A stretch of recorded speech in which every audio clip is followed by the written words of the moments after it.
Hey guys, and welcome to the Alabama Saltwater Fishing Report presented by Great Days Outdoors Magazine, the first podcast to bring you the local inshore, offshore, and onshore fishing report, whether it's good, bad, or ugly.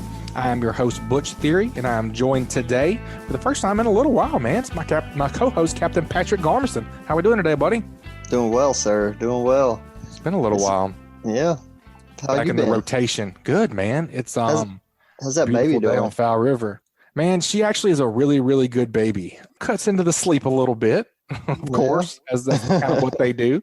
But she's just kind of cute. She eats a little bit, poops a lot, sleeps a little bit. I mean, it's not that bad. Yeah. Yeah, she's got a good thing going, right? She's got a pretty good rotation. I'm a little jealous. I got to be honest with you. She's got it made.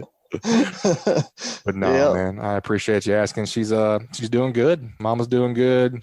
Baby's gaining weight well. She's got some chubby cheeks, and she's been pretty cooperative. Had a couple grumpy nights, but smooth sailing so far, man. We made our first trip to the hunting camp this weekend.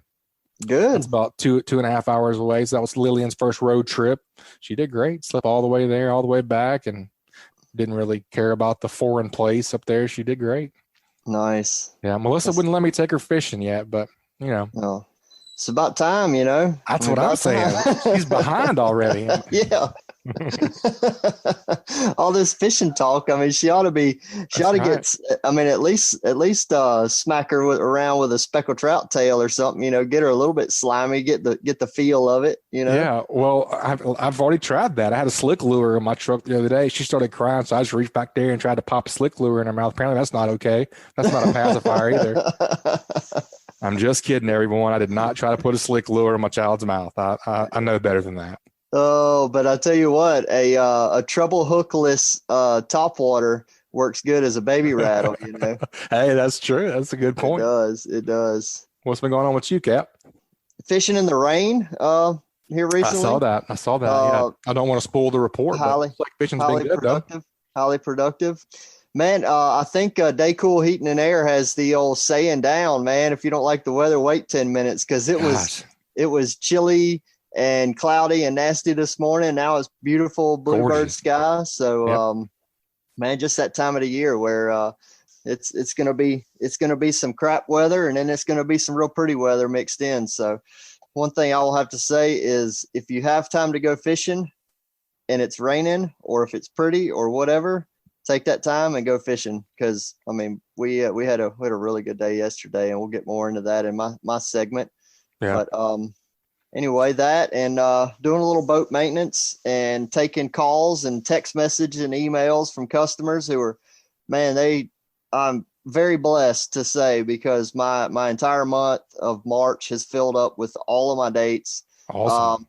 April, we knocked a few more dates off the calendar on April, and today digging into June a little bit. I mean, it's as far as a fishing guide who relies on fishing as my main means of income, this thing's happening. And you know, I've been trying to stay in contact with my existing customers, the people that have booked with me in the past, and like, hey, if you want to do something, you know, let me know. Let's get on the schedule, because I've got newcomers coming in, taking up some spots. And not that I want to take care of the new ones, but I also want to take care of my existing customers as well. So, you know, if you're listening to this and you are not on my calendar, give me a shout, and let's figure out a good spot for you. Yeah. Heck yeah. Better hurry up. That's a good thing, man.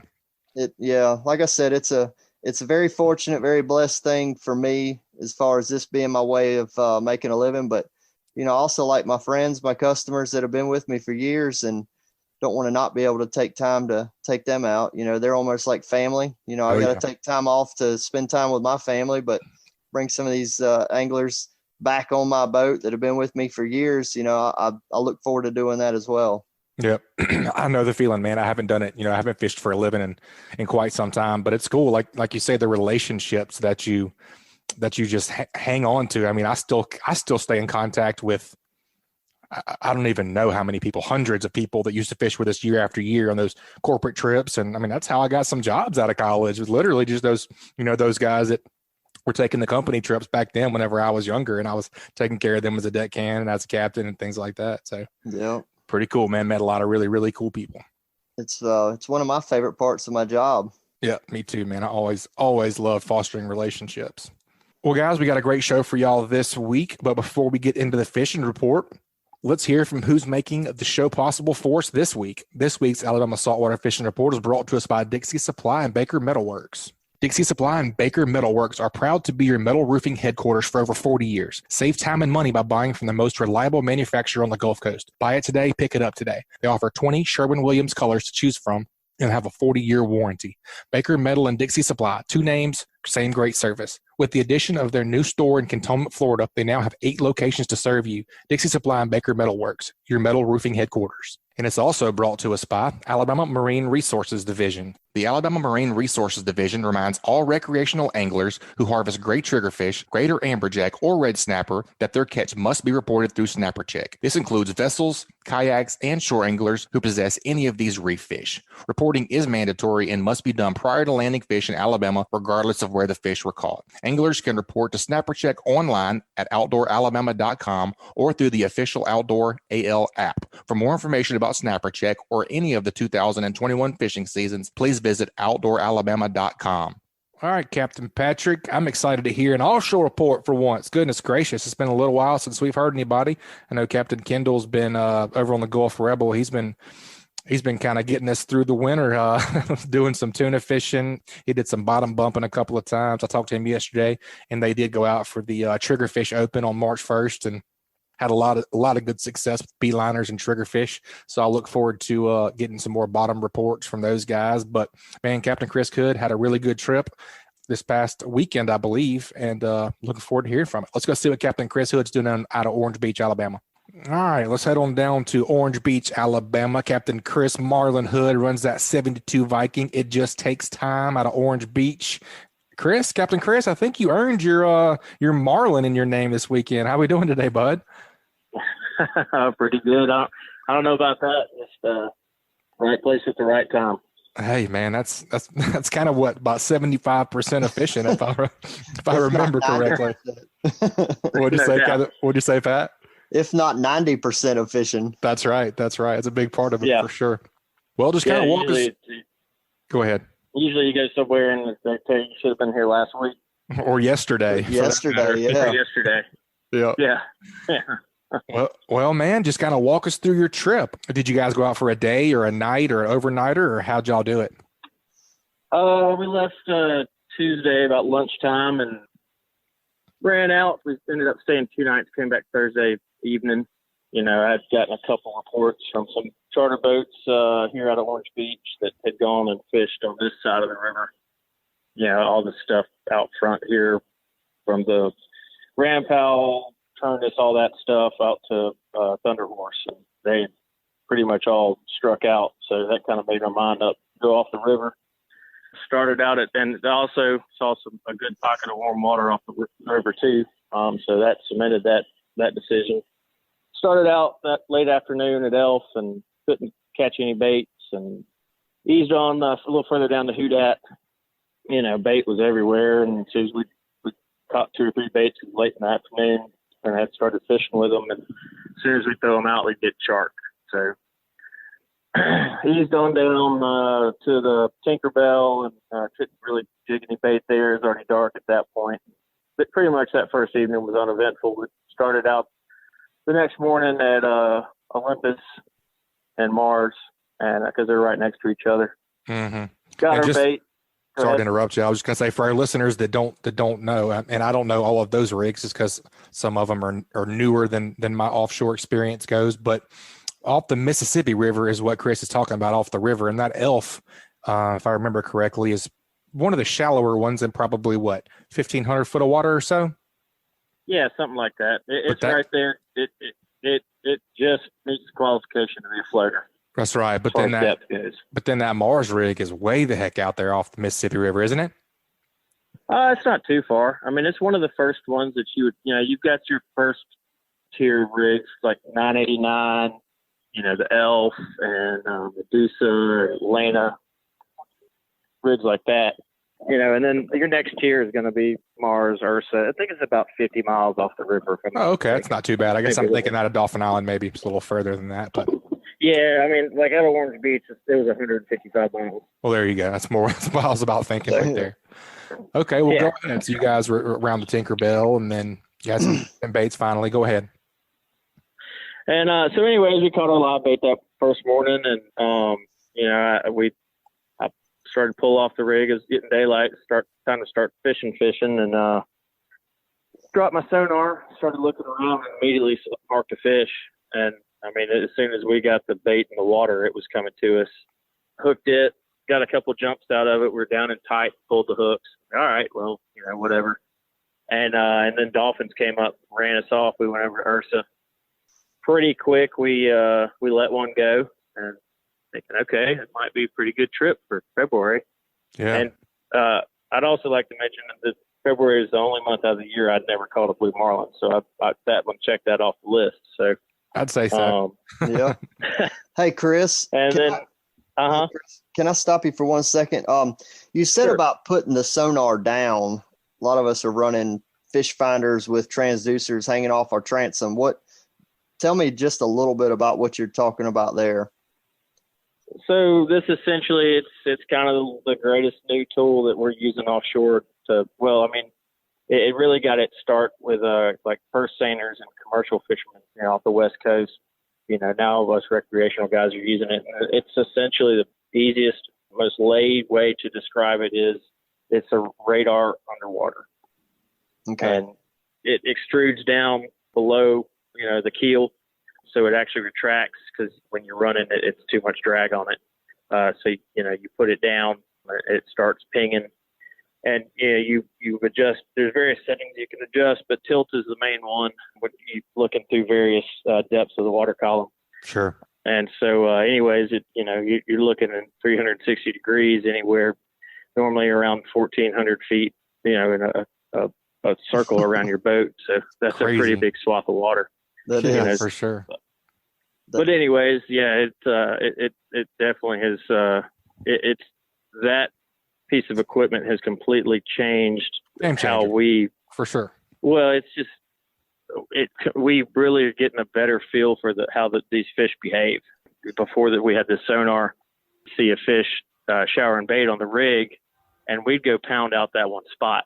Well, now that we have these sonars, pretty much every fish I've seen that showered bait on the rig has left the rig, like just swam off a couple miles off, or even anywhere close to that spot. And now it allows us to follow those fish and hopefully stick with them long enough where we can get a bite out of them.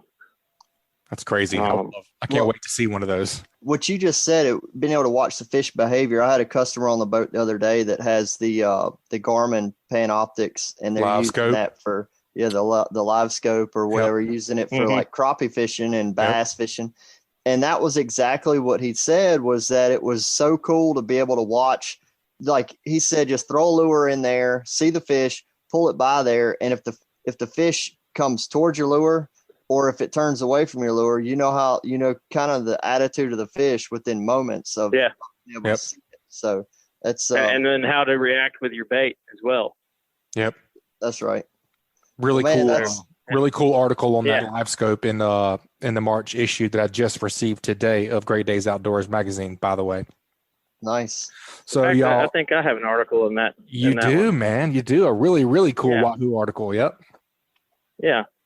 We could talk about the Wahoo after we get done talking about the Marlin, because that's what fires me up. So y'all released the second one. Released the second one up there shortly afterwards, and had a little lull, midday lull or whatever. Like I said, the Dolphins had kind of chased us off the other one, but I was wanting to go back because of how quick I marked that one fish, and I thought I saw one or two other marks too. Went back over, fishing Olympus, marked another one, got on it and caught it, got him back in the water, and it wasn't 30 minutes later we had hooked another fish, and this one was probably around 600. It was a real nice fish. That's a good one. And no doubt. And let it go, and then pretty much uneventful for the rest of the afternoon, and shut down drifting that night. We put a swordfish bait out just to have one out. I went and laid down for a little bit, and somebody was on wheel watch, and they came and woke me up and said, hey, But I think we got one, but it's up underneath the boat. No. Something. Oh, right. crap. Yeah. So I come out there, and sure enough, I mean, you can see the rod tip bouncing where it's rubbing on our rudder. And it was just this fish's time to die. He's the one that got unlucky this time. That's right. So I was able to pull it on the rod holder, back the drag off, and put the rod down in the water and get the line out from around our rudder. And about an hour and a half, 2 hours later, we pulled in what ended up being a 241-pound swordfish. That's a stud, man. That's awesome. Yeah, it was a nice one. Definitely one of the better ones I've caught.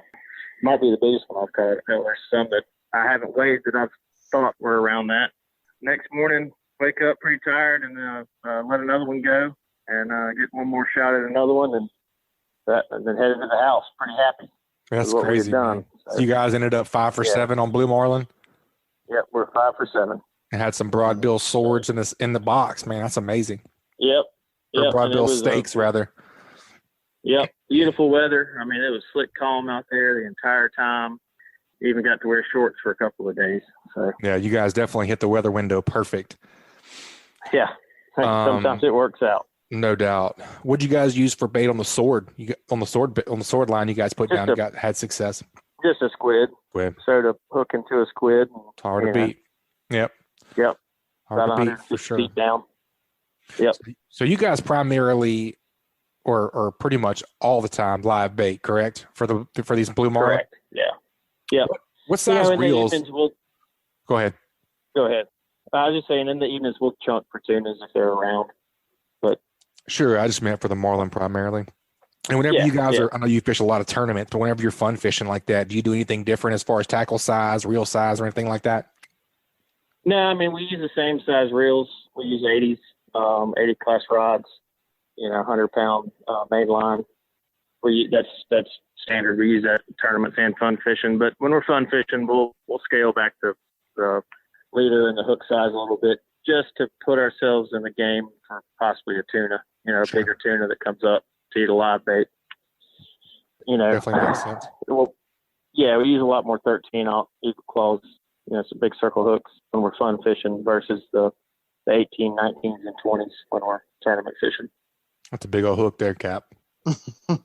So yeah, it's a big fish for out there. Yeah, no doubt. You talk about a 600-pounder. That's not even a giant, I would say, but that's a dang big fish. It was a good one, and I looking at some pictures, I might be underestimating. I like that. Mm-hmm. Well, man, you said you saw 7 billfish. I'm kind of infatuated with this sonar situation because I personally have never seen one in action. Out of the 7 billfish and the 5 you caught, would you say that all 7 came from the sonar? No, I had one completely just ransack us, which I'm fine with that. I don't like it, but that's the best kind. Bite. Yeah, but there was another one that I was actually tracking a completely different fish. It was way off our bow. I was trying to catch up to it, and one of the guys was like, "I'm getting bit." Sure enough, there he was. Well, okay. And I can live with that because I was tracking another fish. But yeah, most of them came off the sonar. We followed and tracked some of them. Like I said, that one just came straight to us as soon as the bait hit the water. That's the way I like it. First morning. Yeah, that's hard to beat there. No doubt. So no question. On that sonar, is it? I assume it's not 360, correct? No, it is 360. Wow, that's crazy, man! I can't wait to see one of those. Oh yeah. And what? It's to what depth? So you described it as radar. So to what range? Like, do you feel comfortable running it? Like out like dimension and then depth. What? Your diameter and depth, I guess. Some guys are a little more comfortable, going further out on their range, but 1,400 to 2,000 is about as far as I like to go. That's about a quarter mile. Then it's a good ways. And so and then honestly, so then you're penetrating a quarter mile, like whatever your range is that's the depth you're going as well. That's how far out away from the boat, like on the surface that you are covering. Okay. And then, so that's what your range covers. Your tilt is the part of the water column that you're looking. And so from the transducer itself, every 100 feet it extends, the beam widens by 20 feet. Okay. So okay, I got you. It's definitely the most difficult thing that I've had to learn as a captain, and it's almost you just got to kind of get the mentality of what you're looking at. Mm-hmm. Different angles that the fish are at, different angles that the bait, big bait balls are at. I mean, blue marlin can look almost like a blue marlin when it's broadside to you, but when they turn at you, it's just a little dot. You got to just got to train your mind to kind of get into that mentality. So you've got to recognize that you've got to recognize that dot and then focus in that same general area to see if it ever turns sideways or something like that. Giving you more any inclination, profile. Right? Yep. Okay. Crazy, I mean, you got to sit there and look at it. If something looks suspicious to you, you got to sit there and look at it for a little while to really know what you got. I mean, a lot of boats, I'll say a lot, there's a handful of boats that actually have a guy just dedicated to the sonar. Really? Because really, I mean, I'll be tracking a fish or something and I'll be locked in on video game mode is what I call it. But, and somebody says, hey man, need you bring in the right teaser? And I'll look away for a second and it completely screws up my train of thought. Yeah, you get out of that zone. My focus on that. Yeah, that makes sense. Yeah. Like you say, it's a learning curve. It took you a long time it was hard to learn. But that's just like anything. That's like me going from my little, hummingbird that I have for the river and going on Captain Patric's boat or Captain Richard with the side scan and all that stuff. Yeah. It's just totally different. Like what is that right there? You have to train. You have to retrain your brain for that whole different technology. Yep. It's not a bad thing. It's just another thing to learn. Another tool in your belt. Something else to master. It just takes time, so to speak. That's a good one. I like it. Yeah. Somebody should name a boat that. Yeah. Somebody should definitely look into that. Well, Cap, that's an awesome report, man. We look forward to more offshore reports from you. But we got to get that offshore tip from you before we let you go.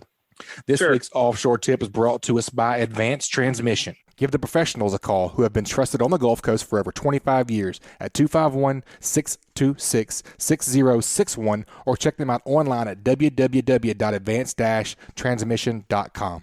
And also brought to us by Bucks Island. They have new pontoon boats, bass boats, bow riders, and aluminum boats for sale. They provide boat service on all kinds of boats, even if they weren't purchased from Bucks. Visit them at 4500 Highway 77 in Southside, Alabama, or give them a call at 256-442-2588. All right, Captain Chris, what you think for an offshore tip this week, bud? Well, I mean, what really I feel like was one of the biggest keys to our successful trip was, and especially this time of year when the water's so cold, is finding the warm water. And conversely, is finding the warm water or finding the cool water when it gets really hot, in the middle of summer. I got on Hilton's like I do before every single trip and during every single trip. And I saw where there was some good pockets of warm water down there, Mars, Ursa, and Olympus. And, that's kind of what swayed my decision to go out there. And it paid off for the low cost of that monthly subscription versus how much you're paying to go out there. It's a no-brainer. No doubt, man. Well, I mean, whenever you say you're looking for warm water or you found warm water this time of year, I mean, what could the difference in cold or / warm water? What exactly is the difference in what you mean? Yeah. Well, we are obviously targeting blue marlin, and you're not going to find them in water that's less than about 70 degrees. I mean, I'm not a biologist by any means, but my thoughts are they have to have that warmer water to regulate their body temperature. So they just can't survive in water that has a sea surface temperature of 70 or below. And then, you start getting water around 73 to 78. Once you get around 78, it's optimal for them. Start getting in the 80s, they're going to be spending more time, subsurface. Mm-hmm. Looking for something a little bit cooler. Yeah. And again, it's just them. I don't know what temperature it is that they've got to keep their body within the tolerances, but whatever it is, they've got to go down to cool off or vice versa. That makes sense. Yeah, heck yeah, Mm-hmm. man. And like you were saying, like I was saying about the article, you guys definitely make sure you grab a copy of the March issue in Great Days Outdoors. Captain Chris Marlin Hood did an awesome article on how to catch wahoo at high speed. Very, very good stuff, man. Y'all didn't see any wahoo out there this trip?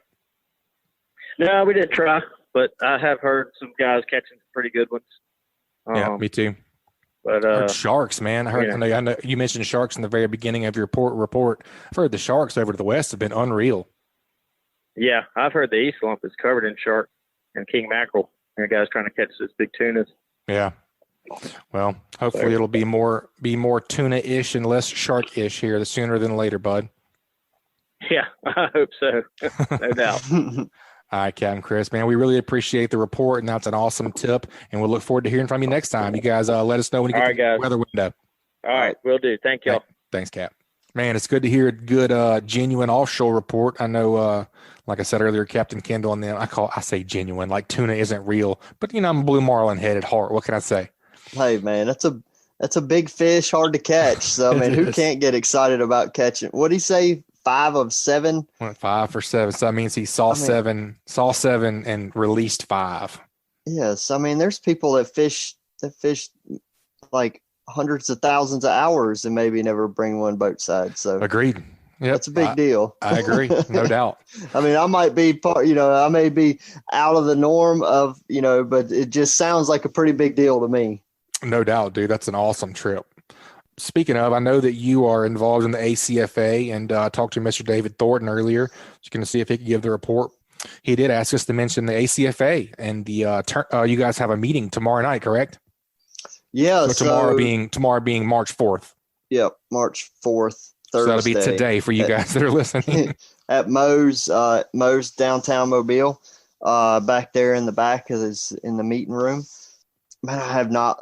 I'm a terrible member nowadays. Oh no! I didn't even look to see who is our speaker. But anyway, I know for a fact they're going to have somebody good and worthwhile to listen to about some fishing knowledge, and there's a plethora of. It's a great clan to be a part of, man. It's a very good clan to be a part of, and there's people of all skill levels, from those that have just moved into inshore fishing, never done it before, to those that are decades of experience, winning local tournaments, decades of experience. And everybody, likes to kind of talk fishing, share what they're doing and stuff like that. And just a great place to get in there and network and start learning, taking what you can learn from this podcast, but then taking a little bit from the and then really where I cut my teeth and where I figured out that I needed to be a better angler is going and participating in those tournaments.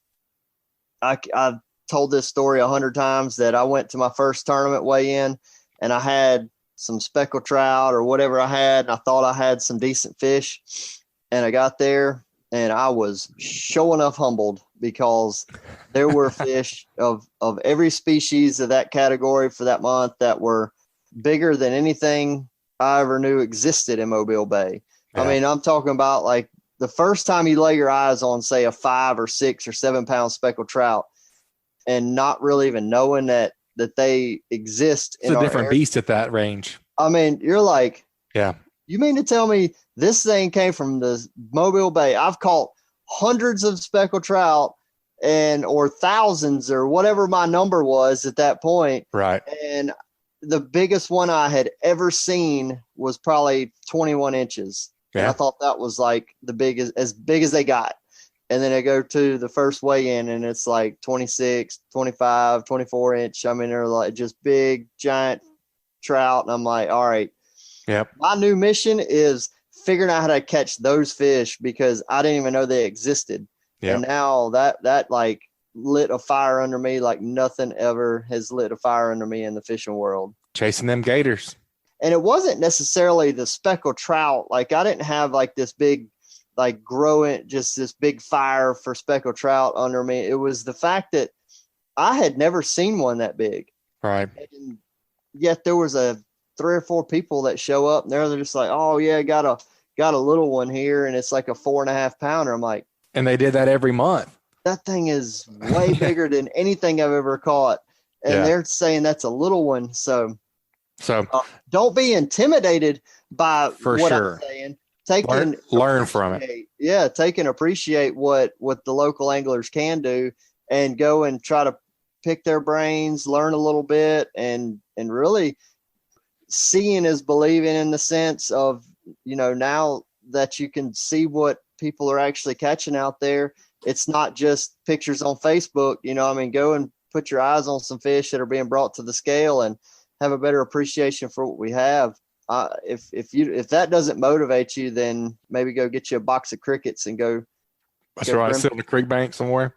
Yeah. Not to say anything wrong with that, but just stay in your lane, Absolutely. I was chasing ditch pickles all weekend. Me and Pops went up to the camp, so we had fun. Cool.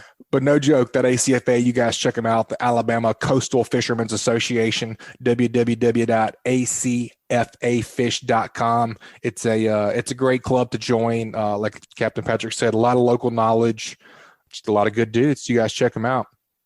I think we're doing I'm involved. I think I'm going to be on the April meeting. Nice. So might want to find that out. Yeah, I'm pretty sure I'm in the April meeting. All right, man, let's move this thing along. Let's head on down to, we never know where he's going to be. Let's see where the Whistling Waters Kayak Fishing and Outdoors Scott Kennedy is. Where you been hiding there, Scott? I tell you, I'm back in the swing of things. I snuck myself out of the woods and finally back on the water for the year. I heard you got your captain's license. Is that correct? Yep. It has been a big year for me. Got my captain's license. Me and the wife bought a house this year. Just got a lot of stuff like that kind of coming together all at once. And that's a good thing. You're becoming a big boy, Scott. You're becoming a big boy. Big boy. Yep, growing up. I figure it's 27 years old. I guess it was about time it finally happened. It's not near as fun as they say it is. I can tell you that. Yeah, I tell you, there's a lot of stuff about owning a house that I did not realize. Oh yeah. Hey man, we've all been through that as well. Yep. But I got my garage, I got my bait rigging station and everything, so that's all good. I'm happy now. Good, man. Well, I see you've been back at it on social media. So you've been catching some trout. You've been primarily from the kayak. Yep, I tell you, that's everything I've done for the past probably 2-3 weeks. I've just been straight out of the kayak. Of course, I've seen some reports and stuff from the beach that seems like it's still kind of slow out there. So figure I'd go inshore, and when the redfish and the trout are biting, it's kind of tough to pull off and do anything else. No doubt. Well, just kind of walk us through what you've been doing. Where you've been targeting, where you've been finding fish, and where you've been fishing. I know you fish a multitude of different places as far as on the east side and west side of the bay. Just kind of walk us through where you've been and what you've been targeting.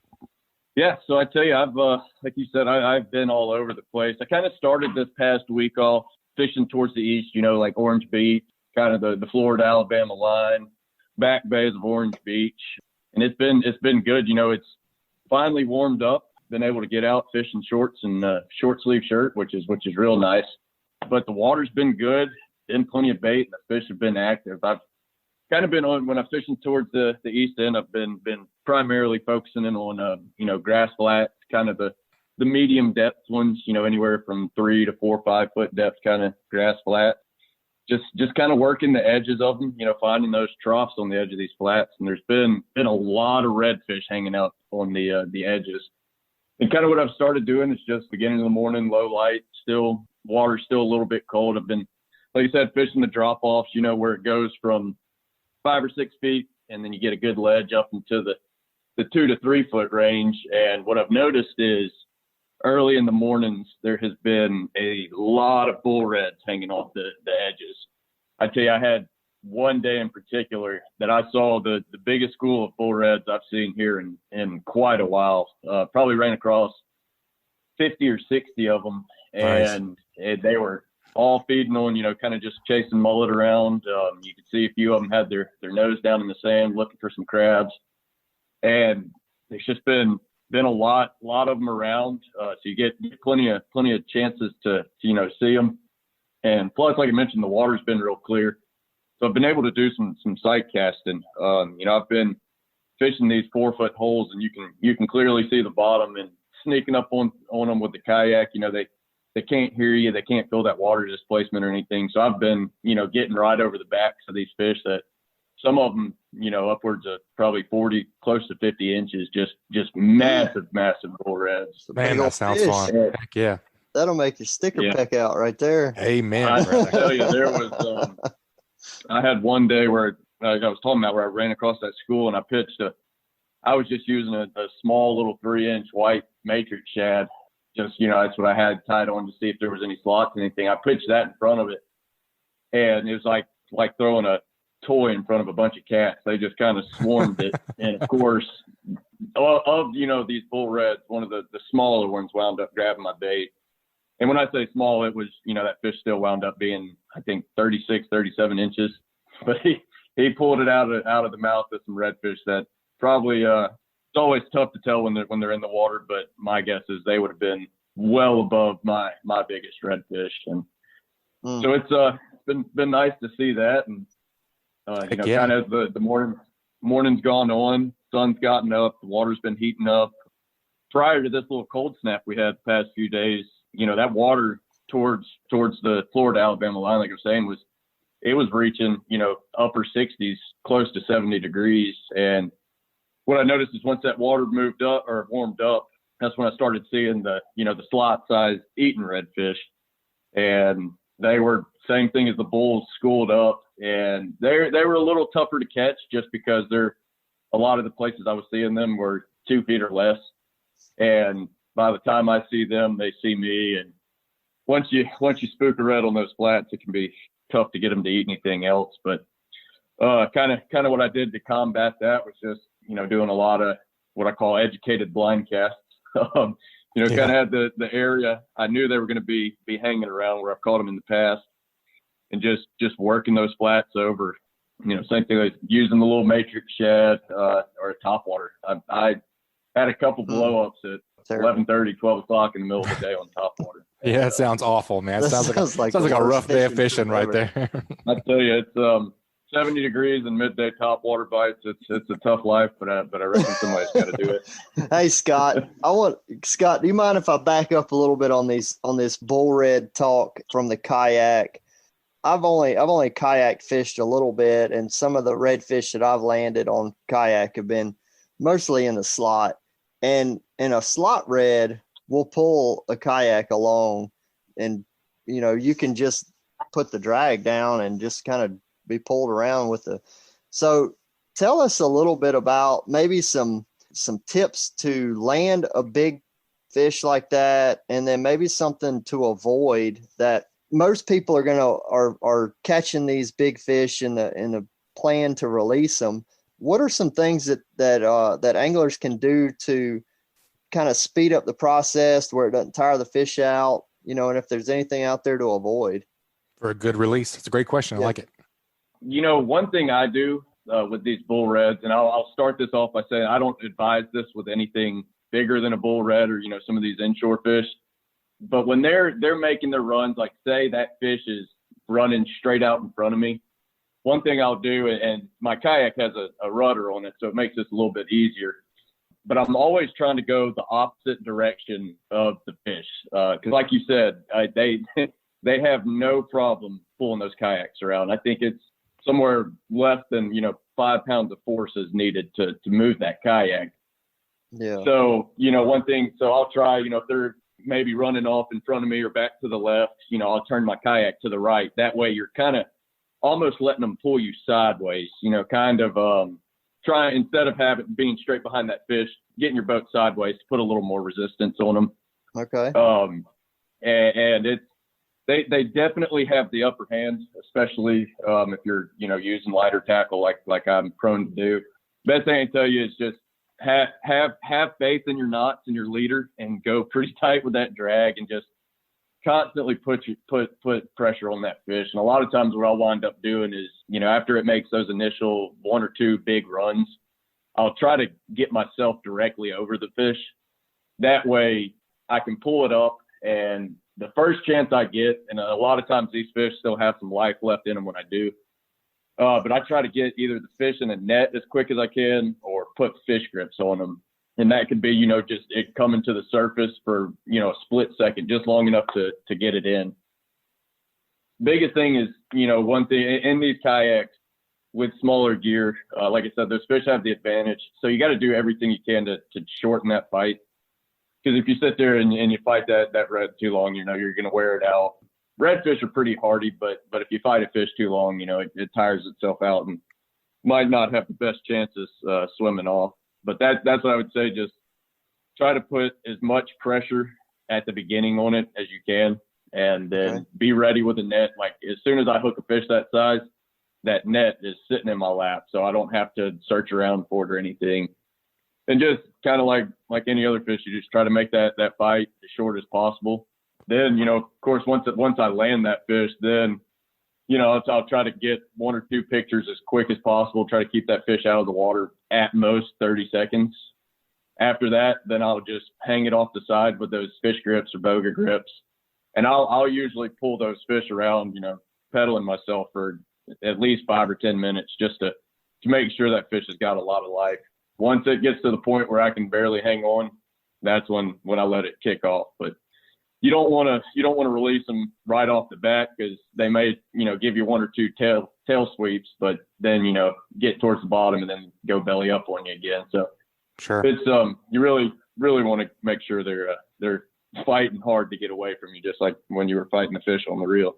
I like that, man. I really like for sure. I like what you were saying about using the kayak as part of your drag, basically just kind of using it. You know, if he's running, you know, due off your beam starboard, kind of get the other way. Use your kayak against the fish instead of using all your drag. It'll wear him out much quicker, much heavier. I like that. Yeah, exactly. That's a lot of times that the kayak is more helpful than the drag when you have those big fish like that. Certainly. Remind us again what kind of kayak you like, Captain Scott. I personally fish out of a Hobie Pro Angler, but the kayaks I have for my guided trips and my rental kayaks, those are Hobie Compasses, and they're, you know, all have the pedal drive on them, and that is the biggest thing that'll change kayak fishing for you. Big deal, that foot pedals and a rudder. For sure, man. Well, it's been. I'm gonna give you some crap about not giving us some love for a while. It's been a while. Last time I think you were talking about you weren't so sure about the slick lures, but I saw some cool beam slick lures yesterday and some speckled trout mouse, Cat. What'd you think about that slick? I was just about to ask that. Yeah, I'm gonna be honest. You know, I did disappear there for a little while, but I was still checking up on Facebook and Instagram here and there, and I did notice old Capt and Patric and everybody was doing pretty good with the slicks. But that kind of leads me to the second half of the week. You know, I was fishing the eastern shore of Mobile Bay and got out there and found a great trout bite. And one of the very first things I noticed when I pulled up to these spots was finger mullet. Well, I'd say finger mullet, you know, 4 to 5 inch mullet, just getting launched out of the water, jumping out of the water. You know, just everywhere I looked, there was a mullet jumping, and you could see, you know, the swirls behind them. So I had my trusty bag of baits with me that's got more soft plastics than I'm proud to say. And luckily I had the slick lure, Cool Beans, and it's pretty good little mullet imitation.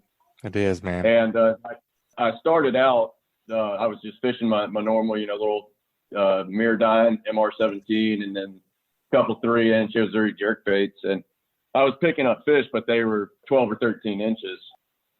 You know, after doing that 2 or 3 times and seeing the mullet, that's when I made the switch. And it was an immediate difference. It went from 12, 13 being the biggest fish of the day to the first fish I caught in the slick, I think was about a 17.5-inch trout. Nice. And I'm going to say this is all fake news. None of it's true. Yeah. I love that. It's but yeah, I mean when I saw those mullet, started throwing that, which kind of got my wheels turning about the bull reds and stuff I'd seen back to the east. And I can tell you, next time I'm headed back out to the flats, I will definitely have one of those Cool Beans slick tied on. As a matter of fact, I swung by J&M this morning and bought every pack they had left. Attaboy. That's right. Especially if you're staying over there in that clear water, that cool bean seems to, it just seems to work really well in that clear water. It just shows that finfish imitation very, very well. Yep. I've always been a fan of that kind of light purple clear sides in the clear water. It's good for everything. Good for trout, good for redfish, just good for everything. Well, Scott, while we were talking, I was kind of doing some Facebook stalking, and there's a video on here. Something happens to you. You got a fish hooked up, and then a little bit of a situation. It seems yeah. Tell me more about what happened there. I see something. I don't know. I see somebody fishing, and all of a sudden I see the camera in the water. Help us understand what's going on there. I think that was Monday, Scott, and no joke. I think I posted. I'm sorry, but I'm glad you're all right. It literally made my day. I pissed myself laughing. It was the best part of my Monday. But I am glad you're all right. Yeah, I tell you, it was after the fact. I thought it was hilarious too, but that initial couple minutes was not fun. But what happened was I was kind of, I was out there, like I said, I was out there trout fishing and was throwing the slick lure around, and after probably about 30 minutes of catching the trout and everything, I'd gotten a little used to the manageable fish hitting, and out of left field, I had another bull red that wound up eating my slick, and I was sitting there fighting it. I had slimy hands. It was kind of a foggy morning. Everything was wet. Sure. That's my excuse, and that's what I'm gonna stick with. No, don't interrupt them, Butch. Sorry, I just love it. We need all the excuses laid out and all the details. I know. I'm sorry. I got to make sure. Yeah, I got to save face a little. We got to get a picture painted here. That's right. Yeah, but I was fighting that that redfish, very very similar to how I was explaining earlier. I had that drag pretty tight, had the fish right underneath me. I was in my mind, I was in the last couple seconds of this fight. I was already planning out my my photo opportunities and everything, and well, I had that fish underneath me, and it decided it wanted to make another good run when it saw the boat. That rod went flying out of my hand. And I decided I was not going to lose that rod. I could see it, kind of slowly going down beside me. And I, in the moment, leaned over, and I leaned a little too far. And, I took a swim. I think we can say that Scott sent it. Isn't that what they say? Isn't that what the youngins say? That's a full send. It was a full send. I did full send going for that rod. Luckily, I was in, 3.5 feet of water and sandy bottom, so I was able to stand up. And one of the rare occasions that I didn't bring every piece of tackle I own and left everything strung out on my boat. I only had a couple tackle boxes and a few rods, but was able to flip the kayak over, saved everything. Didn't save the fish. It wound up wrapping the line around my ankle and popped the leader. But I got my rod back, saved all my rods. So outside of a little bit of cold shock and hurt pride, because there were some people that did witness the fall and firsthand. That's all right. Outside of that, everything was good. Dried out, caught some more fish, so it wound up all right. Well, good deal, man. Well, it's good. Things like that could probably happen to any kayaker out there. So I mean, it's I'm sure there's a lot of people that have had similar experiences, and we appreciate you sharing that with us, and especially that it all turned out for the good, other than unfortunately losing the fish that caused the whole mayhem to begin. Got the rod and reel though. That's a big deal. Yep, that's I tell you, I did not want that was one of my favorite rods, one I used the most, so I could not lose that one. Oh man, that's a perfect segue into our onshore/inshore/kayak tip. And this week that's brought to us by Fishbites. Are you tired of stinking baits? Fishbites don't stink or leave a stink on hands and everything else. They don't require bait buckets or ice to stay fresh while you fish. Fishbites can withstand numbers of bait stealers for many, many minutes. Won't come off the hook during a hard cast or in rough waters. Check out the full line of scented saltwater and freshwater baits and tackle at fishbites.com. And it's also brought to us by Test Calibration. If your diesel has low power or is consuming excessive amounts of fuel, these are common signs that your turbocharger may need to be rebuilt. Don't waste your money online with the cheapest options where you get no support after the sale. Test Calibration has been selling and servicing diesel, turbochargers, and fuel injection systems since 1976. No matter if you're running a diesel in your boat, tractor, or truck, Test Calibration can help you. Contact them at 800-822-0057 or visit them online at testcalibratindieselandturbo.com. So, Scott, what you think for a kayak tip this week, bud? Well, my tip is gonna play right into the story we just told. I recommend tying your rods down that aren't in use, having a leash on them or something, putting all your gear away and just making sure everything's secure.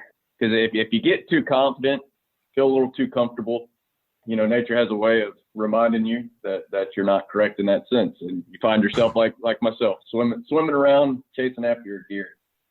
So my tip is definitely, it's a few extra steps, and you might not necessarily use it except for 1 out of 1,000 times kayaking, but make sure everything's tied down, and that'll help you avoid losing a lot of gear and losing out on a lot of money. Well, Scott, are there any products out there that just like are a quick way to tie down a bunch of stuff? I've seen products like Tackle Web. I don't know if that's applicable on kayaks or not, but is there anything that can like rapidly tie down a bunch of tackle bags or tackle boxes or ways to attach a bunch of reels? Is there anything that helps us there? Well, for tackle, most of these newer kayaks, especially the ones geared toward fishing, they have hatches in them and stuff that you can secure down with a bungee. Most people go ahead and do that while they're out fishing. Some people, myself included, don't necessarily do that every time.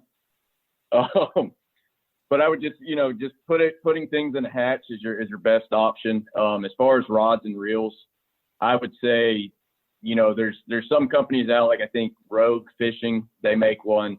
It's a pre-made rod leash. They make pre-made phone leashes and stuff. That way, you don't have to worry about building them or anything yourself. One thing that I've done and what I find myself doing, like when I go offshore, that is one time I do secure my rods. I just get some paracord and, some 50-cent carabiners and stuff from Walmart, and I'll just tie off a piece of paracord with a couple carabiners on either end. And that way, you can just clip it off to, a pad eye or something, and then just put it around your reel real quick. Scott, I got a question, and I noticed somebody else had asked this on your Facebook page. Did your electronics hold up going under the water? How does that stuff hold up for you? I haven't seen any issues with it so far. Granted, that depth finder was probably only submerged for maybe 10 seconds. That was the first thing I did when I flipped, was right my kayak. But I kind of let it dry out for a few minutes, probably 30 minutes, 40 minutes after the fact. And then I was able to plug it back in and ran it for another 2 hours without any issues, and didn't have any issues with it, this morning or anything. But one thing I do, and I'm sure it's commonplace with a lot of people, but I always try to put a little corrosion X or something on my, my ports, my plug-in ports. Yeah. And, it's doesn't waterproof it, but it helps to an extent, kind of expel some of that water. For sure. But yeah, I think as far as depth finder, I got extremely lucky with that because I haven't had any issues with it since. What kind of electronics you run on your kayak, Scott? I've got a Humminbird Helix 5. That's what I have on my War Eagle as well. Nice unit. I like it. Yep. Yeah, I made the switch to that from the Lowrance last year, and I've been real happy with it. Good deal, man. Well, Scott, that's an awesome kayak report, and that's a great tip. And we're glad you're safe from your spill. I would say that I hope it's your last, but man, kayak fishing, you never know. You just gotta be safe and hope that it's not 30 degrees whenever you do take that spill. One of my first thoughts whenever I saw you go in, well, at least it wasn't last week. Been a little chillier. That is definitely true. Yeah, that's one of the things with kayak fishing. Every time you step into that glorified Coca-Cola bottle, you're accepting that you may flip over that day. That's right, Cap. Well, if folks want to get up with you and book an awesome kayak adventure, what's the best way to get in touch with you? Yeah, so you can either give me a call or text me at 251-408-5600. 888-268-2604, or you can check out the Fishing Chaos app. That's definitely the easiest way. It's got all my prices listed, all my available dates, every bit of information you could need is right there. Awesome, man. We appreciate the report, and we'll look forward to talking with you next time. Thank you, buddy. All right, guys. Good to hear back from Scott Kennedy. Good to know that he, didn't die falling out of a kayak or anything in the off season. Yeah. Always good to hear from the old kayak whisperer, as I like to call him. Yeah, man. We got to get that last report, man. Got to get that inshore report from old Captain Partic Garmeson with Ugly Fishing. I see you've been fishing in some adverse conditions, man. It's been hot. It's been cold. The water temperature has been up and down, as have the air temperatures. Been raining a bunch. Kind of walk us through your last week, man. What's been going on? So kind of going back on anything that Richard, Bobby, and I have ever talked about is just trying to go with the conditions and try to find your better water to fish and the best species to target in that water. So I've been focusing a lot on redfish, and I slipped out and down towards the lower end of the bay and out into the Gulf, checking on some sheephead as well. The sheephead bite has been okay. I've found some areas where it's been just enough to kind of keep you interested, but nothing on fire. I mean, like in what I have seen, we were doing way better back in November, December, and early January than I am right now. Really? But I think every day that the water temperatures warm up, it's got to be about to pop off, right? Yeah, I mean, it's getting close. So they moved.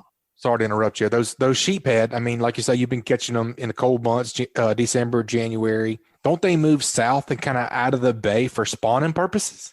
That's right. Yes. No, you're right. So they're moving. They're gonna be moving out of the rivers, out of the creeks, out of the smaller bays, and moving towards the higher salinity water.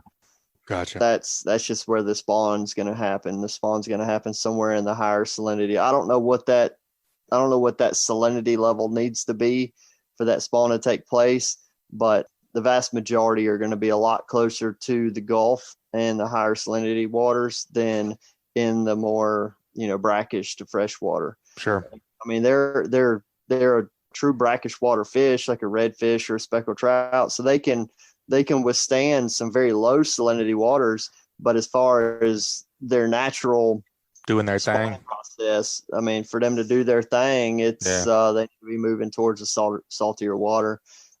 But we're still catching some in the rivers and in the smaller bays. But it seems like there's been such a movement of fish over the last probably 5 weeks or so that a lot of the areas where I had found them bunched up, those fish have moved on, and now there's just a couple of stragglers left behind. And it's, as the water temperature warms up, those things are going to start bunching up, and they're going to start doing their thing and start getting ready for that spawn. And that's when they'll be at the easiest pickings. Man. And some of the most fun you can have as a sheephead angler is catching them on the spawn. Old sheepdog. I think it was, I don't remember the exact date, but whenever me, you, Joe finally went fishing and caught a fish for a change, and Hank Shaw and KillerDock J, that was in March, maybe around the middle of March. It was about 4.5 foot seas. It may have been early March, actually. God, it was cold and it was rough as what. Oh my God. Dude, we put the hammer down, man. That was fun. That's probably the last sheephead I caught, man. Sadly enough. Is it really? I think so. Oh my God, that's been 2 years. A couple years ago. I would say it was 2 Marches ago. Yeah. Jeez, you need to get out more, Butch. Well, I mean, I've been catching some speckled trout and some redfish. I've been fishing at least, but not enough. But let's go into that a little bit if you want to. The redfish. Yeah, I'll back you up a little bit. You said you've been trying to key in on some redfish, and that's what's happening for you. What are you looking for, and what do you, what quote terrain are you looking for? So I have been most successful in these smaller rivers, trying to find areas where there's a good amount of water movement. And so, like, if you were to go into a river as the tide is nearing bottoming out, you may have to find somewhere where there's a little bit of a pinch point, or maybe something that kind of speeds up that current. And those are the areas I've been focusing on trying to land our redfish. And in most cases, we've been finding them better on the bottom, using like just a simple split shot and a live shrimp or a dead shrimp on a kale hook or a circle hook. But man, I found that just using a split shot with maybe only about 3 inches worth of space between the shrimp and the split shot makes casting really easy. You don't have to worry about like an egg sinker or something that slides up your line. You're just going to pin that bait right to the bottom and keep That's super easy terminal tackle there. Yeah, I mean, real easy. That way, if you break off, it's good for me. Easy is good for me. It's 30 seconds, and you've got a hook tied on, a split shot pinched on, bait, and back in the water. So that's been the easiest way for us to target them. One of the interesting things about red fishing that I've noticed over the years is I kind of fish in a way that like where we just kind of methodically move along, really structure oriented, looking for stumps, piers, rocks, any kind of structure that would potentially have some fish gravitating towards. And like in my case, I'll have maybe 3 or as many as 4 anglers that are all casting, and I can kind of move along a little bit faster than somebody that's just by themselves. Somebody that's by themselves it may take them a lot longer to fish an area to find out if there's any fish there. But I'm going to keep moving until we get a bite. When we get a bite, I'm going to stop the boat. And now a redfish bite, you may turn around and throw right back in there and catch another one, or it may take 2 or 3 casts in the exact same area before you get another bite. But red fishing, I tend to really slow my pace down and be a little bit more patient. I may make 2 or 3 casts, or have my customers make 2 or 3 more casts in the same spot and almost let the bait soak for a little bit before I move on. Because there's fish there, or what's the reasoning there? Well, not until I get a bite. I mean, if we get the bite, get the fish hooked, then you want to slow down. And we're going to slow down. Sure. And be pretty intentional, just try to pick your structure. If it ends up being a pier, or if it's a stretch where it's a bunch of like maybe cypress knees or just lay down trees or something. I mean, a lot of the stuff that we're catching fish on is bass, like kind of bass-like stuff. Like I said, docks, stumps, rocks, lay downs, all of that stuff kind of plays into the same category as the bass fishermen would think about it for fishing as well. Mm-hmm. But I've actually had better success here lately fishing a little bit deeper on the swifter current side of the rivers.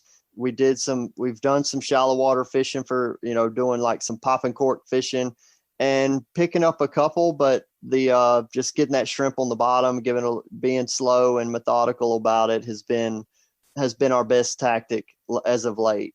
And I've found fish back when the water temperature was 54 degrees, maybe 2 weeks ago, it was probably 54 degrees. And now yesterday we were at 68 degrees, 69 degrees.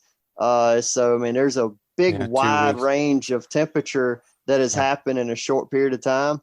But a lot of those redfish that we were catching when it was cold, they're still kind of hanging in those same areas. So I found that to be pretty interesting. So I know you've been honing in on redfish, and to go back to your point about the water temperature, Captain Bobby gave our inshore report last week. So I think he said, I guess that'd have been a week and a half or 2 weeks ago on Saturday, he saw 44 with ice on the deck with that crazy weird Arctic blast. So yeah, it's been a huge swing, man. What about speckled trout? You've been seeing any of those or trying to hone in on any of those? I really haven't. Just once I dialed in on some redfish, I dialed in on some redfish, and we would go back to them just as a see if they were there. Yeah, I call it a litmus test. That's right. We'll litmus test this area. We'll throw. I can pull up with 3 anglers, 3 live shrimp, throw it into one general area where it had been hot, and throw in there. And if somebody gets hooked up within 30 seconds, that's the game I'm going to play. That's a win. Today. That's right. Absolutely. So, So we haven't really done a whole lot of trout fishing. I did go through a zone out in the bay the other day that was, it looked fishy. I actually saw a couple of slicks pop up, and we threw swim bait, slicks, popping corks all through that area. Never got touched. But I don't know, man. I felt like I was around some fish, but we didn't get a sniff of anything. I'm going to do some trout fishing over the next few days, though. It's the water temperatures are getting right. The fish should be on the move. One of the things that I've noticed, talking about fishing in the tidal rivers that I've been in, I've noticed that the mullet seem to be pushing out of these rivers in massive amounts. Yeah. So if the mullet are dumping out of these rivers, I feel like the trout and the redfish are going to move with them. Redfish can be a little bit more home bodies. We actually tagged a redfish a few days ago and recaptured it yesterday, and basically the exact same place we had tagged and released it just like 3 or 4 days before. So redfish can we've talked about it. Most of them can be home bodies, but the trout should be making a mass exodus out of the tidal rivers with these rising water temperatures right now. So the cool thing is we talk about transition being a bad thing, or people talk about transition in a negative connotation because it's like, oh yeah, the fish are in transition. Well, the meaning of that is that the vast majority of the fish are starting to migrate towards a different area. They're not staying hemmed up in the same area that they've been for the last 3 months. It's a different pattern. Yep. And so what I like about that is that it's a good chance you're going to be able to fish 25 different spots in a quarter, in a matter of a day, and you may be able to catch fish in 12 of those 25 spots, and different species too. There's several different things that are happening. That's right. As far as sheephead, trout, redfish. Exactly. The one thing I would say is is setting some realistic expectations if you're going in trout fishing, is because there is going to start to be quite a movement with this rise in water temperature. Just don't set the bar so high that you're disappointed that you only caught 8 fish or 6 fish or whatever. I mean, if you ended up finding 6 fish over 6 different areas, I mean, I think that's kind of a win in itself. If you located fish, kind of spread it out in different areas. So definitely this time of the year, you don't want to make 45 casts in one zone because you caught them there 2 weeks ago. I mean, make a half a dozen casts and keep moving. Stick and move. Yeah, what I'm picking up from you and from Captain Bobby last week, he was starting to catch some fish on some popping corks as well. Is don't handcuff yourself. Don't handcuff yourself into a strictly a speckled trout bite. You know, you can pretty much audible into anything this year. Go catch some sheephead. Go find some old redfish. They're going to be around. I mean, don't handcuff and pinpoint yourself into one particular species that you think you're gonna catch that day. That's right. That's definitely what I do as a guide. Try to put some live shrimp or fresh dead shrimp in the boat. If I feel like I know where I can go swing at a few trout, then I'm probably going to do that first thing out of the gate, and then kind of switch gears toward a redfish thing. And if that ain't happening, then the sheephead bite. I think, in my personal opinion, sheephead bite better from probably 9 to 2 o'clock. Yeah. Better than dang near any other fish out there. So it's not like a fish that if you're not there at freaking daylight, you're going to miss the bite, man. I mean, that's the beauty of the sheephead this time of the year is you can audible to a sheephead whenever it feels good to you. Old sheepdog giving out the wisdom. I like it. All right, Captain Patric, I know we were texting earlier. You got a new boat, and I knew you were, doing some kind of maintenance on your, I wouldn't say older boat, but your tried and true boat, doing some gel coat work. When's the new boat going to be in action? Man, I was grinning ear. I don't know if you saw me earlier, but I just got a text from Bob Nygaard. He's the one rigging my boat at L&M, and he just texted me my power poles, my power pole charge just showed up. So we were waiting on that, and and my transom transducer for my Ray Marine Axiom Pro that that's already installed on the boat. So all the toys are in, and should be able to break this baby in here in a couple of days. Time to play ball. Are you doing anything different as far as equipment, transducer, power poles? You do anything different to rig this new boat out? So the new difference is we did put the power pole charge on there. So if anybody doesn't know about the power pole charge, it is a onboard charger that you can plug in as your traditional like onboard charger. But also the beauty of the system is that it takes energy off of your engine alternator, and it distributes it amongst all of your batteries. I think we did a special power pole. Can't you actually specify which battery you want that thing to charge at which particular point? Or am I wrong? Yes, I think there are some manual, there are some manual settings to where you could force power to one battery over another, but for the most part, it's set in priority.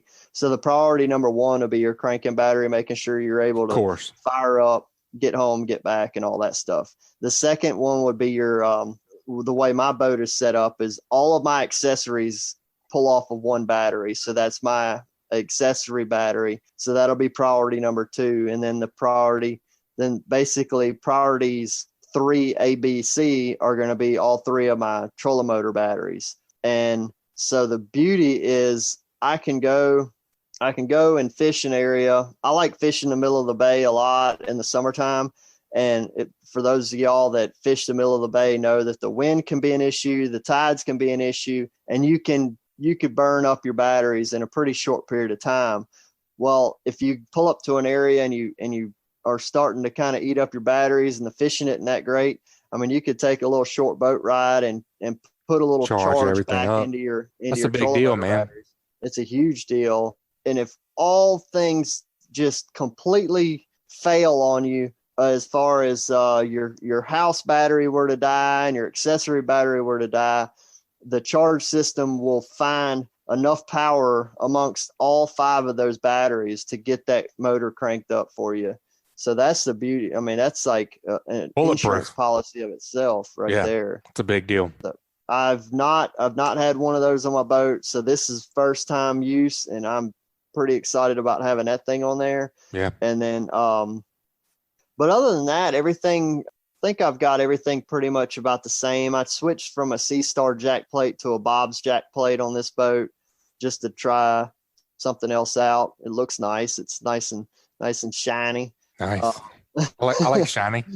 But anyway, that's about it. The top side, everything's pretty similar. I did change from a white inside to a silver mist. I've never had a boat that wasn't white on in the inside. So fancy.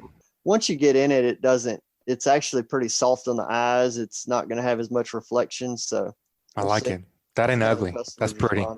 Yep. It sure looks pretty. All right, man, let's get into that hate cap question. And this week's hate cap was brought to us by Daycool Heating and Air. As the saying goes, if you don't like the weather in South Alabama, wait 10 minutes because it's going to change. But one of the things that is very predictable is the pricing at Daycool Heating and Air. They offer flat rate pricing and they don't charge for after hours calls. Let's face it, your HVAC always seems to act up whenever you need it the most. Don't get stuck between a rock and a hot place. Daycool offers flat $45 service calls, $59 tune-ups, and they offer free estimates on equipment replacement.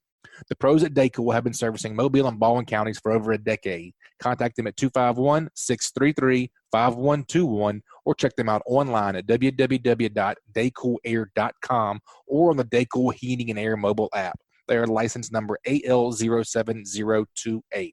And also brought to you by SunSouth. Spring is the season for doers, and SunSouth has quality John Deere tractors and mowers to help you tackle your terrain faster, more efficiently, and more affordably. During the spring sales event at SunSouth, save even more with 0% financing on select new John Deere tractors and mowers. Plus, get discounts on parts to keep your equipment running its best. Hurry in during the spring sales event at SunSouth. Equipment for those that do. Some restrictions apply. See dealer for details. Expires March 31st, 2021. This week's Hey Cap question was submitted over on, I think it was your page actually, from the Best Fishing Report page on the Ugly Fishing LLC page. James Lee says, why is it that so many times I will ease up to a spot, make that first cast, and bam, fish on. Then I never get another strike at that first spot. Did he or she tell their friends to swim for their lives? I like this question, and I have something to add as well. But what do you think, man?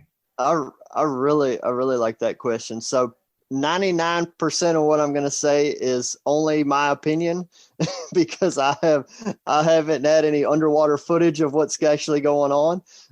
But I will say this, if I have seen it many times where I pull up to an area that looks fishy, has been fishy for me in the past, and we throw up there, boom, whether it be a popping cork or a topwater or a slick lure or whatever, you throw up there, you get that first cast in, first fish, hooked up, land it, and it's like, all right, they're here, and then nothing. And James doesn't specify speckled trout, redfish, or what, but I'm going to go ahead and say he means speckled trout here. Wouldn't you think? Man, you can plug in any fish you want to, in my opinion. I like that even more. Go ahead. I really do. I think what happens here is this is probably coming from someone who is experienced in certain areas that he fishes, and he's comfortable with, say, hitting this point, hitting this pocket, hitting this creek mouth, hitting this shell flat, whatever that structure is.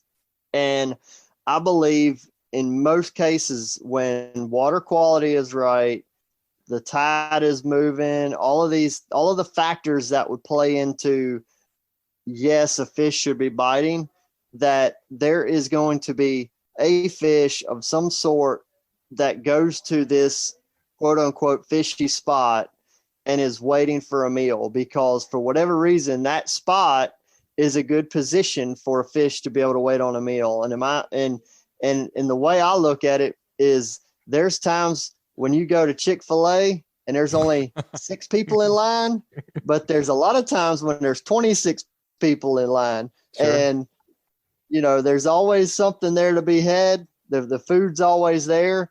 But there's sometimes where it's better, and when there's more fish ready to feed. And I guess what my suggestion would be, and this is just from what I have done in the past, is if it's a speckled trout, I like to think that there should be a lot of speckled trout together. And if I throw in there and we get a speckled trout to bite, and we throw a few more casts into that same area and don't get a bite, I'm not going to just stick it out. I'm just going to keep moving. But what I'm going to pay attention to is what was the scenario? What was the setup for that particular fish? Was it a point? Was it a pocket?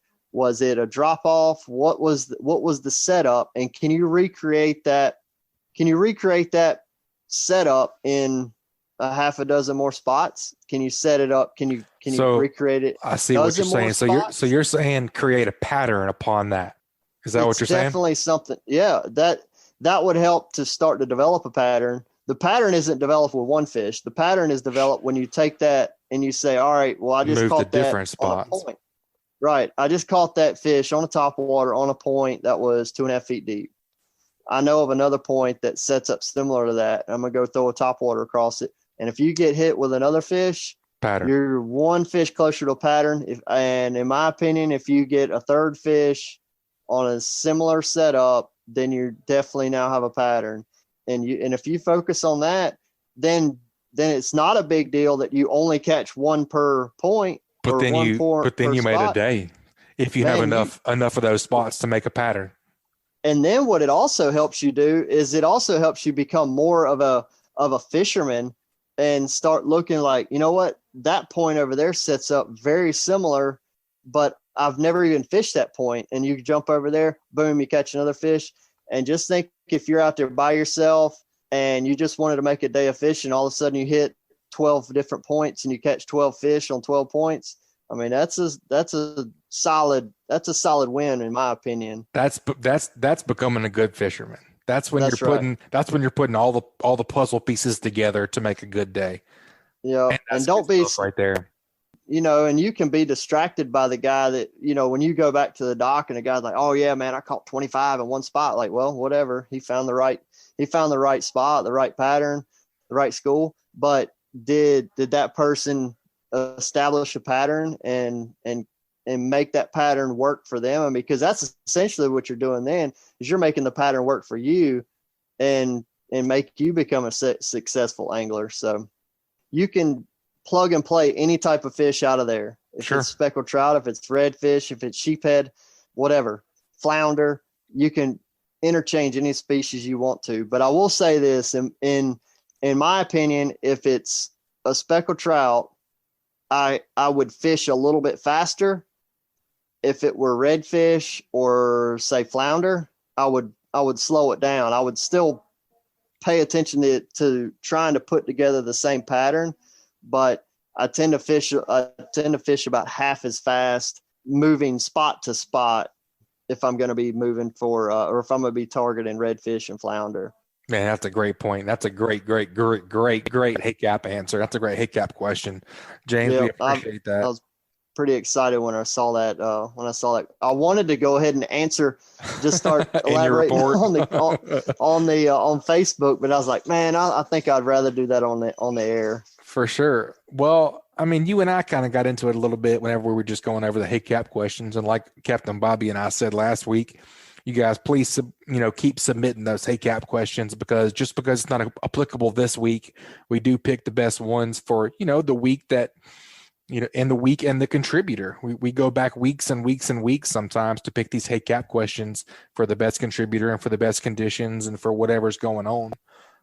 Like you and I were saying earlier, Captain Patric, I feel like sometimes I pull up to a spot where or a bird school. I'm just thinking of one particular instance right now. Me and KillerDock Jay were fishing, and we were following a bird school where we knew there was a bunch of fish, there was a bunch of bait, and we were going way upwind and up current. And I hit spot lock, and I'd cast out.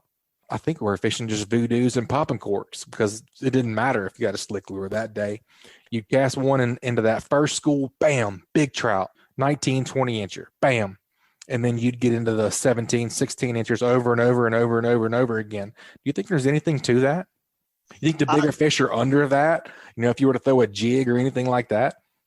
I think what's happening there is a lot of times it's more the apex predator coming out in them, the bigger fish, especially like what you're doing. You're throwing a popping cork, you make a big splash. I think there's just a crap ton of fish there, basically. Yeah, and the big fish responds. The big fish was fired up, and you pick that one better fish out, and then it just kind of goes back into what the general school is. And I've seen some of that too. I don't know that I've tried various things, man. I've tried top water. Like, all right, guys, let's just throw top water through this school and see if we can catch bigger fish. Yep. And you sit there and you have these little 12-inch little trout all tangled up. But you're right. A lot of times that first fish out of the school can be a bigger one, especially in the trout world. But, the interesting thing on redfish, there's a lot of times where we're going along, and we catch a 15-inch redfish, and I stop the boat, and then we catch another 15, and then maybe a 16, and then maybe another 15, and then all of a sudden a 20. And it's all right, well, that's a better one there. And then you kind of get into like this mid-grade fish of like, say, 16 to 18 inches or something. And then boom, all of a sudden. So you're saying like it could be the opposite with redfish. Man, I see it a lot. Huh.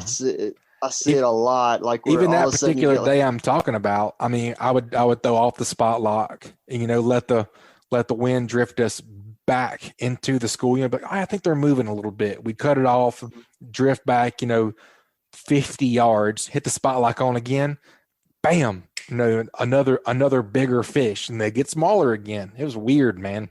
Speckled trout, of course. Speckled trout. Never know. Call them special trout. Maybe you can't ever figure them out.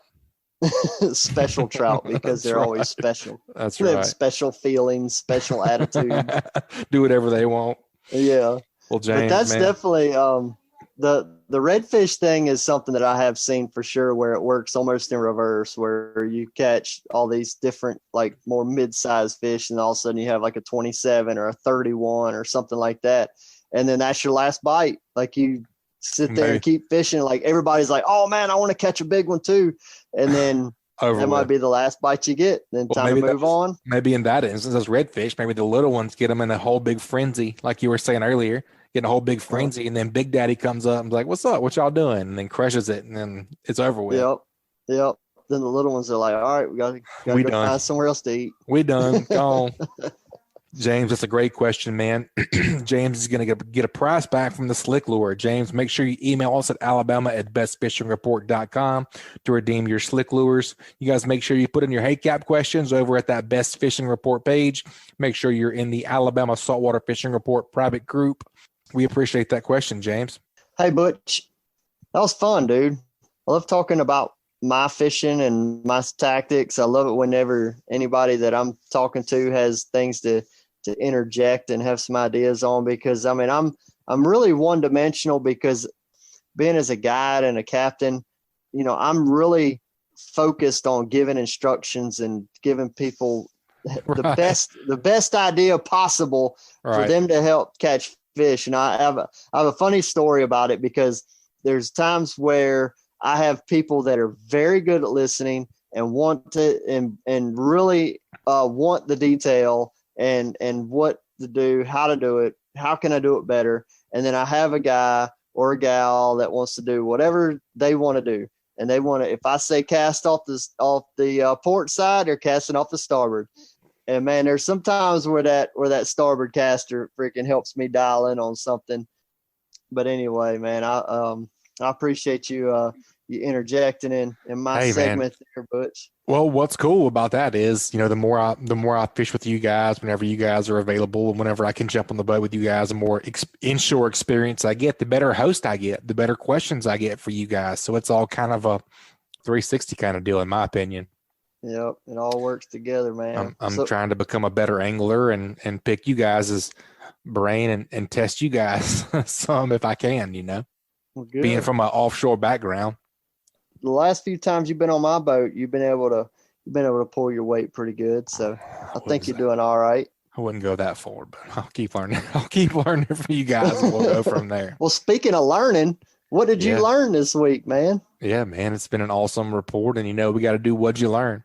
This week, What'd You Learn is brought to us by Mobile Baykeeper. As fishermen, we love the outdoors, but can you imagine waking up and finding out that a coal ash spill has occurred in the Delta and consequently ruined the ability for us and our kids to fish? Toxic coal ash has already broken through an earthen dam and spilled into the Tennessee River, destroying communities, costing billions in cleanup costs, and causing untold damage to the environment and the ability to fish and hunt there. Even so, Alabama Power is still planning on leaving their unlined coal ash pit right next to Mobile River's edge. We can't afford to take chances.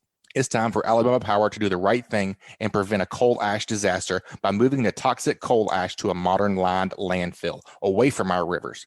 Please join us during the public hearing on Tuesday, March 30th at 6 p.m. at the Hampton Inn in Saraland to make your voice heard.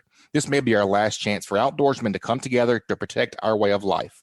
Advanced registration is recommended. Learn more at mobilebaykeeper.org/move-your-ash.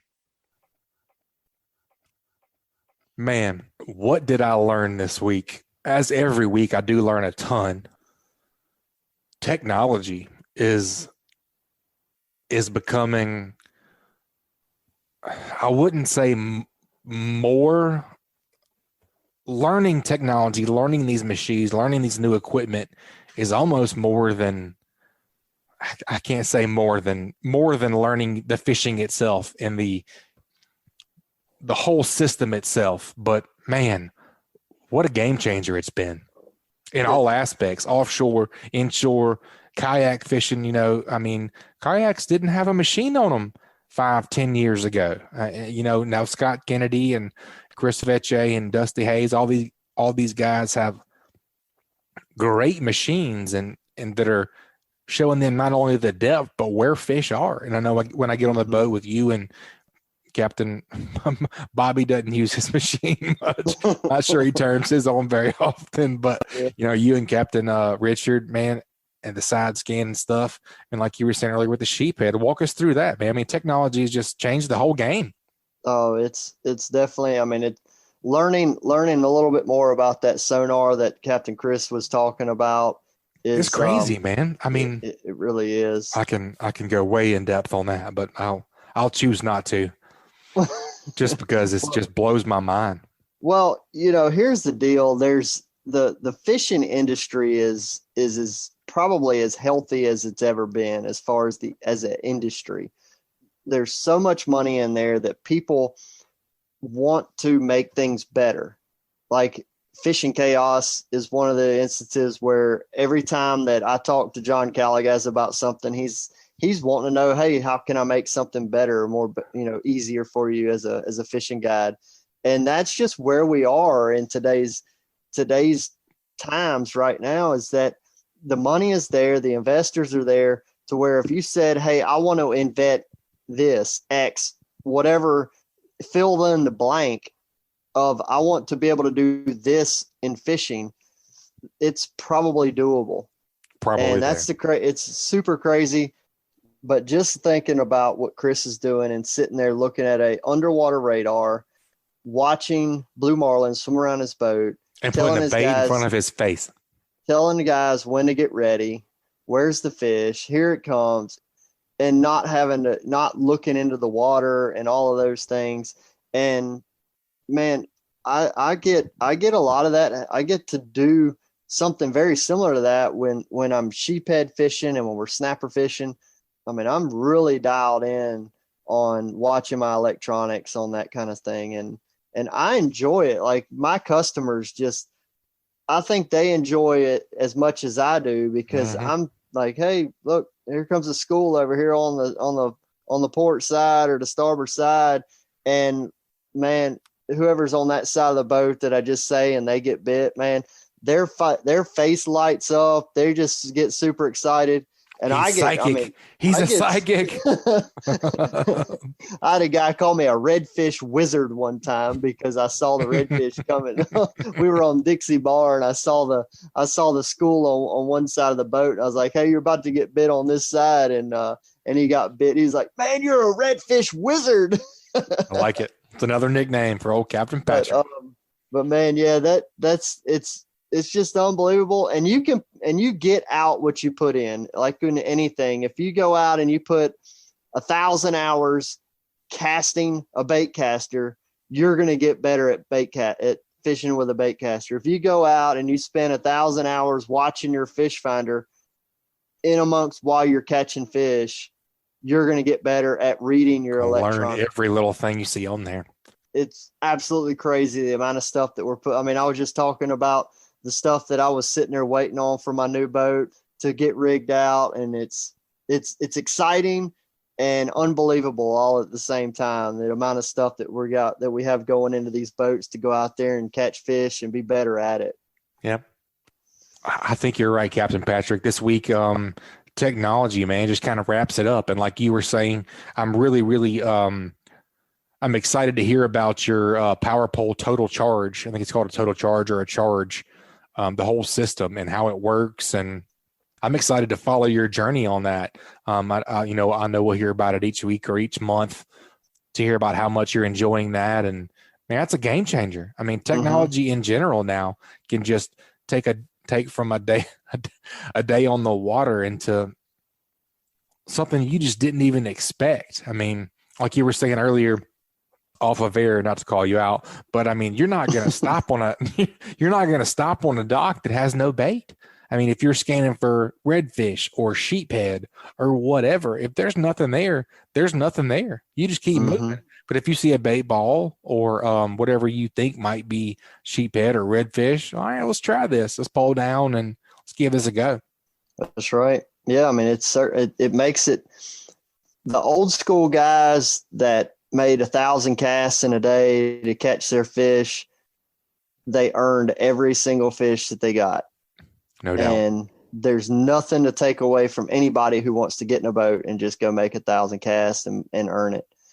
But what I'm doing as a professional in the industry, my objective is to be able to maximize my time with my customers. Find fish.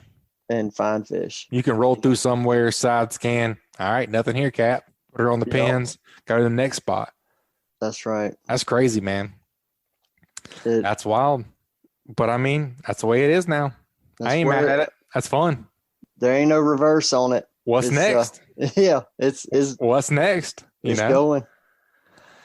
All right, folks. Captain Patric, I know your book's looking great, man. You mentioned at the very beginning you guys are booking up for April and June, and folks want to get up with you and book a trip. What's the best way to get in contact with you, Hoss?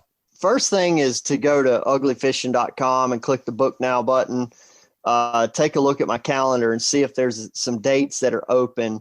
Those are going to be the ones that don't have a red dot on them. If there's something that's open and it looks right to you, you can go ahead and book it, and then I'll get the notification that you booked it. If you've got a question about it, just say, for instance, you wanted to go and try to go, I don't know, maybe you wanted to try to go big trout fishing and you booked a date that worked for you, and you just text message me or send me a message through the Fishing Chaos app and say, hey, this is what I was wanting to do. And if I look at it and I don't like it, I'll tell you, hey, that's not going to, I don't feel comfortable with that. Let's change that date to another time. I think this day is better for that specific. Right. So just because you go on there and book a date doesn't mean that you're locked in and I'm taking deposit and we got to fight over how you're going to get it back. I mean, it's nothing like that. I mean, you're just going fishing with you. I want you to enjoy. That's right. You to enjoy what you're doing, picking out a time. But anyway, you're able to go and see my calendar, live feed. If you want to message me, hey, whatever, text message me, give me a call, 251-747-1554. But also check me out on Instagram, Facebook. I got a TikTok, I got YouTube. I'm on just about every social media outlet there is. So, and you do a great job on there, man. You guys give Captain Patric a call. He does great. Like you say, hey, man, I want to target Sheep's Head. What day do you want, Captain Patric? That's what I would do. I'd call you and say, what day do you want to go target, Sheep's Head or redfish? That's what I would do. That's right. And there's and actually I just booked a couple of trips today that was they were leaning, they were kind of torn whether it was going to be late March, or if late March didn't work for them, that they were going to have to go into like mid to late April. Yeah. And which did I think was better? And in my opinion, late March is better because a lot of times you're talking about post spawn in that late April, and the fish may be starting to disperse and not be in as big a numbers. There you go. Hit him up. I'm all game to help y'all make the best decision possible. That's right, man. I appreciate you being my co-host this week. I had really enjoyed it. Man, I always enjoy being on here with you, Butch. All right, folks, that's going to wrap it up. You guys, please subscribe, rate, and review wherever you listen to podcasts. If you'd like us to email you the new podcast each week, just text the word fishing to 314-665-1767 to subscribe to our email list, and we'll send you the new show each week. You guys keep whacking them. We'll see y'all next week. This week's Alabama Saltwater Fishing Report has been brought to you by the Flora Bama Fishing Rodeo. The Flora Bama Fishing Rodeo is an annual fishing tournament held at Flora Bama Old River Grill. The fishing rodeo focuses on bringing families together for a fun weekend of fishing on the Gulf Coast. This will be held June 11th and 12th, 2021. Also brought to you by Coastal Conservation Association of Alabama. Check them out at ccaalabama.org. And also brought to you by Foster Contracting, the fortified roofing professionals at Fortified Roofing Pros. With them, you're making the smart choice. Check them out at fortifiedroofingpros.com or call them at 251-447-2978. And also brought to you by KillerDock. KillerDock uses marine-grade aluminum to make fabulous fish cleaning tables and stunning canopies that will keep us out of the sun. KillerDock combines durability, function, and design to uniquely upgrade your entire dock experience. Visit killerdock.com to see more. This week's Saltwater Fishing Report is brought to you by Angelo, Depaola, the Coastal Connection with EXP Realty, your boating and beach property specialist. Check me out on Facebook at Angelo Depaola Realtor, the Coastal Connection, or call me direct at 850-287-3440. Also brought to you by Hilton's Real-Time Navigator, bringing you the highest quality online satellite fishing chart since 2004. Your source for sea temps, altimetry, currents, and watercolor at hiltonsoffshore.com. This week's Alabama Saltwater Fishing Report was brought to you by me, Joe Baya, and National Land Realty. If I can help you in any way with the purchase or sale of land in Alabama or Florida, whether it's timberland, farmland, recreational land like hunting land, or even agricultural land or ranch land like horse farm, drop me a message at jbaya@nationalland.com. That's JBAYA@nationalland.com. This week's episode of Alabama Saltwater Fishing Report is brought to you by me, Captain Patric Garmeson and Ugly Fishing. You can shoot me a text or give me a call at 251-747-1554, or you can find us on the internet at www.uglyfishing.com.